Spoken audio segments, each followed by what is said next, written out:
Hello guys, and welcome back to Trekyards yet again. I am Captain Foley. I am Guana Cockings. Yes, I think my own name there for a second. I think I've been under repair too long that everything hasn't quite come back together. I think.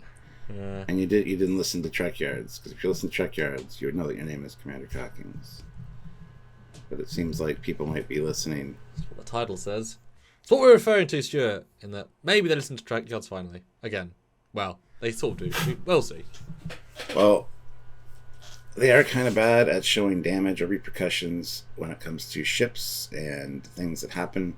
But it seems like we've actually had some dry dock scenes, keeping the ship kind of in the repair bay for a while. So yeah, we're going to talk a little bit about that today.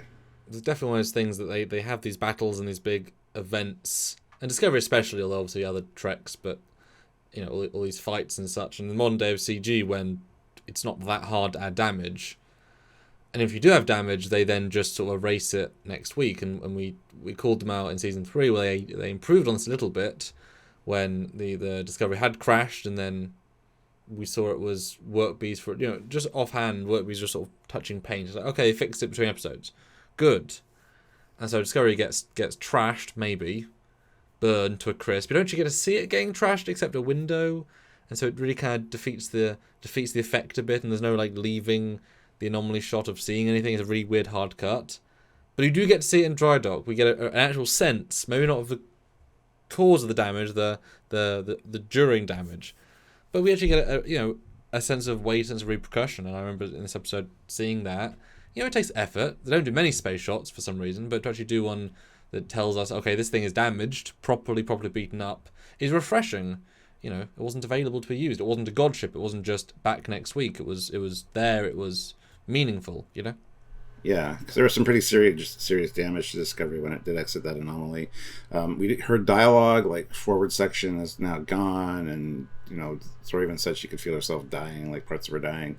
So it would have been great to see it come out of the anomaly and see some like missing front part of the saucer. We do see a lot of the plasma like damage on the hull and into the bridge. So yeah, it would have been great to actually see a shot of it missing some parts. From the way they described it and the way we saw, it seemed like some pretty substantial stuff going on. Sadly, we didn't get to see that. Programmable matter's great, don't you know? Except then they kind of counteract themselves a little bit. I mean, we see it in episode, I guess, 6, and it's damaged in dry dock. Although, weirdly, the one last episode kind of looks either exactly the same or more incomplete, which is kind of strange. And they say, oh, Programmable matter is a beautiful thing, but it's a week and it's still the same level of not fixedness. You know, they really need to just truly trash it in the previous episode. You know, commit to, we're going to show it, we're going to see the thing. You know, that is enough of a way of showing this anomaly means business, the repercussions of this, especially since they make a big point of episode 7 saying this anti-subspace, death subspace, might then surge back into the other galaxy. If you actually get to see Discovery come out, it's got no nacelles, the outer ring source is just gone, inner ring's burnt to a crisp, kind of like Cerritos, it's all down to plating, the bridge is obviously now open because it was on fire. Like, sense of, yeah, this thing ripped apart our ship. This much survived, and this is modern future tech, this much survived, then it adds all this risk threat to the next one. But seeing it in dry dock, while nice, you know, it lessens the value a little bit of the previous scenes. But like I said in the start, we said to them, show damage, show repercussions, show a sense of cause and effect. And that is still, we're still praising them for they actually did show more than one episode, which is also impressive, that continuity, and be damaged and be fixing, and yeah, no, I give them credit for that. I gotta say, I do love all the little a couple of conduits and stuff that they do show. Like they did a pretty good job. You know, they take off that top layer and you can see some stuff underneath. I don't know. I just want to know how much internal damage there was, like, because you think it'd be pretty substantial, especially the front of the ship. So, well, they said the shields were off a substantial amount of seconds. At that point, it's just burning through. I mean, we saw it was like it took seconds to kill somebody. I mean, I would have actually expected them to do a sort of digital shot, maybe with the inside, and one of the corridors just open to space. I mean, they have digital versions of a lot of these corridors, etc. So it's and we saw one get blown open in the episode as well. With the one guy gets that's what I'm referring to. Yeah, blown out into space. See more of that stuff. So It is odd because this season just... I mean, I know obviously COVID, and that does take a large chunk of your budget if you're doing all these restrictions, but it definitely feels like a cheaper season so far. Obviously, they built the LED wall, but they're sharing it with Stranger Worlds and etc. So it is a joint cost. It's millions, but it's joint. But they had... You count out space shots on kind of one hand at this point.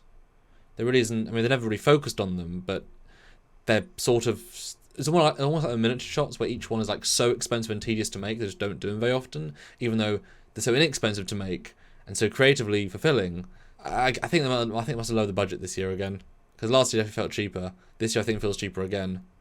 I mean, they may save it for the big crescendo, but I think they've definitely lowered the budget this year. I mean, well, you got 5 Trek shows.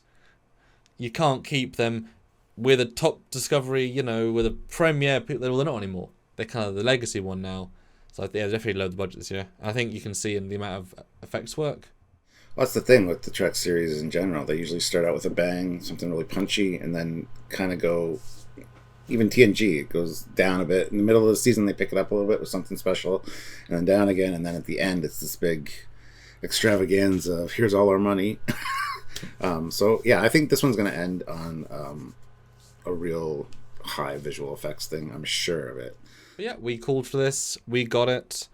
We just wish it was a funner sequence beforehand. And hey, you built a dry dock. We had no idea if it was going to be used or not properly.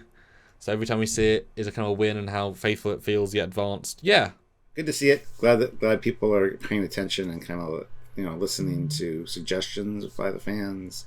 And yeah, happy to have seen something that we talked about kind of come to fruition. Anyway, on that note, guys, comment down below what you thought about the damage. Did you want to see more? Did you even think about it? Let us know in the comment section. Like the video, subscribe to the channel. Don't forget to join us for lives where we discuss this kind of thing with you guys live, because that's always really fun. And during those lives, you can support us directly, because we kind of need that, as everyone kind of does. But support us via Patreon, PayPal, joining the YouTube channel, which is on YouTube, obviously, and Patreon, which is joining the Patreon channel on Patreon. They're the same but flipped. And YouTube's cool because we get to see a little notification, little icon next to your name. We know that is you. You're a Patreon or channel supporter. Really, really helps. Or in Super Chat during those lives. Direct communication, 1-on-1 or 1-on-150 as our lives tend to be, etc. You know, or 2 on 150. That's how cool it is. But we always read them out. It's very important to us. We you know, that's essential viewing. Essential for us is those Super Chats to have your thoughts heard. So if you can support, please do. If you can't, just continue watching. I guess we'll see you next time. That's right. So until then, he's Commander Cocky. He's got a Foley. He doesn't remember who he is. But I'll always remember you, Stuart. You're too memorable. I know you will. Bye, guys. Bye, guys.